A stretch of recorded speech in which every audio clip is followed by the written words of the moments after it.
If you're a software engineer or a tech worker with chronic wrist pain, you've likely attempted some form of dictation, ergonomic equipment, or software tool that has been helpful in reducing strain on your wrist and hand. And while these tools can both be very helpful and useful during the course of recovery, they should at most be used as support with recovery while just focusing on addressing the underlying cause of your repetitive strain injury. Today I want to share what we believe to be the best way to utilize dictation, software, and ergonomic equipment to support your recovery. And of course, help you understand how to actually return to traditional input device use if you want to. Before we discuss how dictation and these software tools can be used to support your approach for recovery, it's important to understand a little bit more about repetitive strain injury. By understanding the first principles physiology and how these types of injuries develop, it can help you recognize what role these tools have within your recovery. So how does wrist pain or RSI occur with desk work? I've gone over this in other videos in quite some depth with the envelope of function or the health bar framework. You can check those out in the description over here. But here's the TLDR. Strain occurs when demand exceeds capacity. What you did over a certain period of time was too much for the muscles of your wrist and hand to handle. Specifically, the muscles you use for your repetitive activity. For a software engineer, that might be the extensors and flexors from repetitive clicking on the palm side and top side of the hand and wrist. For controller users, artists, it could be from the thumb muscles, from small repeated motions of the thumb. For pianists, it could be the pinky side of the wrist on the palm side from straining the ulnar deviator. Now, every activity and motion requires the use of specific muscles and tendons, and they can only handle so much. The way we like to help individuals think of this is through the health bar framework, and we'll just quickly go over it. Your muscles and your tendons, they have a health bar, and whenever you use your wrist, hand, your fingers to click or type or hold your phone, you're losing HP. And there's things that you can do to modify how quickly you're losing HP, like have better ergonomics, macros or binds, better posture, better general wrist health, better sleep. A death grip on a mouse or a claw grip on a controller, fingertip grip on the mouse can often lead to increased stress per unit time. Now, I've created content about the relationship between posture and ergonomics and physical stress. You can check that out in the description. But basically, helping to improve your posture or ergonomic situation can help, but it doesn't target the underlying problem. At most, you'll lose less HP over time. And when you get to zero, the muscles and tendons, most often the tendons, they get irritated. On the flip side, you can do things to restore your HP, like rest, stretching, ice massage, kinesio tape, heating, bracing. This is why resting or restricting movement through a splint can help reduce the symptoms, but it doesn't improve your ability to use your hands. Rest alone is never the answer, because this can cause the muscles and tendons that we use on a regular basis to decondition, and which is why pain often returns more quickly after long periods of rest and attempting to return to activity. That is why passive interventions don't help you improve your function or improve your ability to use your hand. The most important consideration is the size of the health bar, and that represents our muscular endurance, or how much our tissues or tendons can handle of repeated stress over our session. Basically, your endurance to handle the repetitive clicking associated with work, typing, gaming, whatever it is that you're doing. So the main focus for most prevention and management should be to address this underlying problem of tissue capacity. Exercises help us target certain tissues, but how you perform them with higher overall reps allows us to actually achieve the adaptations that will help you use your thumb, index finger, wrist, your hand again for your hobbies and your work. Now, what's important is also integrating what we know about pain. Pain actually doesn't only occur at 0 HP. When we first deal with injuries, it's close to the real zero. But when we deal with pain for extended periods of time, we adopt fear-avoidant behaviors associated with what we're told about our wrist and hand, and have experiences of only having pain with limited activity,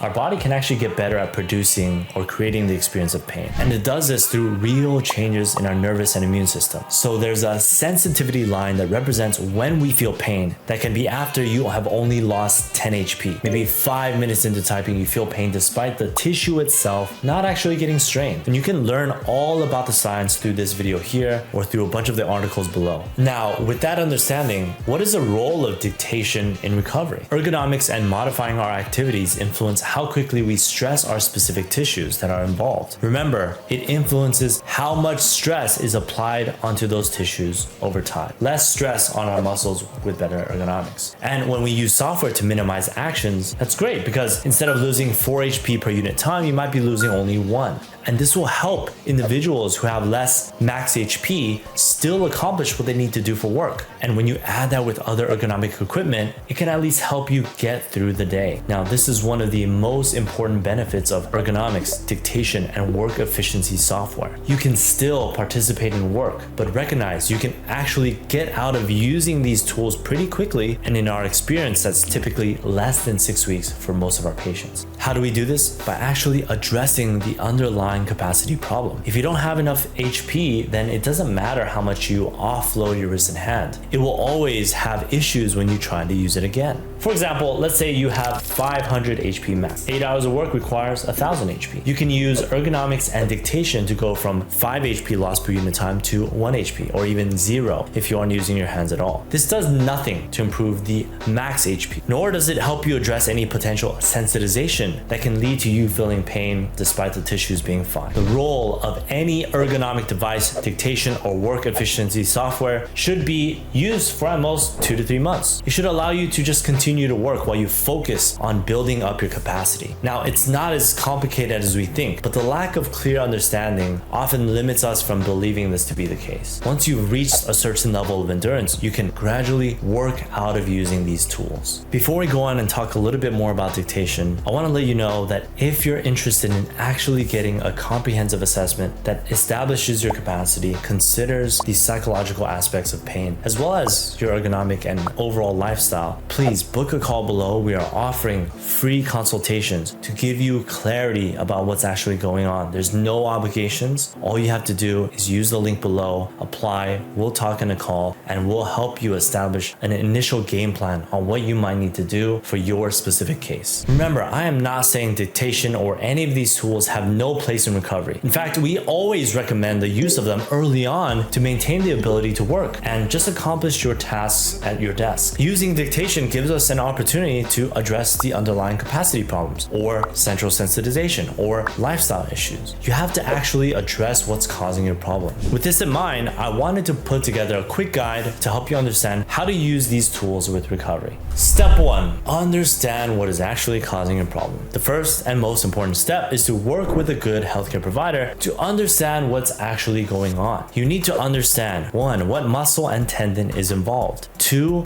what is your level of physical conditioning? They should be performing an endurance test for your specific muscle and tendon. 3, recognizing how your understanding of pain and chronicity may influence your pain experience. 4, how does your posture, lifestyle, and other environmental factors like work are affecting your specific injury? You can learn actually a lot more depth about how we do this in this video right over here. But the TLDR is that you have to ensure a comprehensive assessment is performed that considers all of the points above. Once you have a good understanding of your pie chart of the contributing factors and the tissue involved, you can come up with a plan to utilize these tools, which leads to step 2. Step 2 is utilize the tools to minimize strain while building capacity. Dictation and software tools can help you reduce strain throughout the day, but do your best to keep things simple. You do not need a crazy stack of software. While they can help to minimize strain, there's not only a learning curve, but you can build reliance on it and utilize those tools as a means of avoidance when you do not understand pain. Start with the distribution of dictation and mouse use that allows you to complete your task. The only goal with these tools is to figure out the exact distribution that allows you to accomplish your daily work tasks without symptoms getting worse over time. Basically, you want to find the level of perceived strain your tissues can handle with the tools that can accommodate your traditional work week. Now, as an example, and taken from our experience working with a lot of engineers and desk workers, let's say this is your schedule for a workday. 8 a.m. you start. 8 to 11:30 is your first work block. Within this work block, you tend to have a 45-minute work, 15-minute rest distribution. For the first block of the day, you try to utilize your mouse. 11:30 to 12:30, that's when you're taking a lunch. 12:30 to 5, that's your second work block. And similarly, you do a 45-15 work rest distribution. You utilize dictation for 50% of the blocks. 50% mouse, 50% dictation.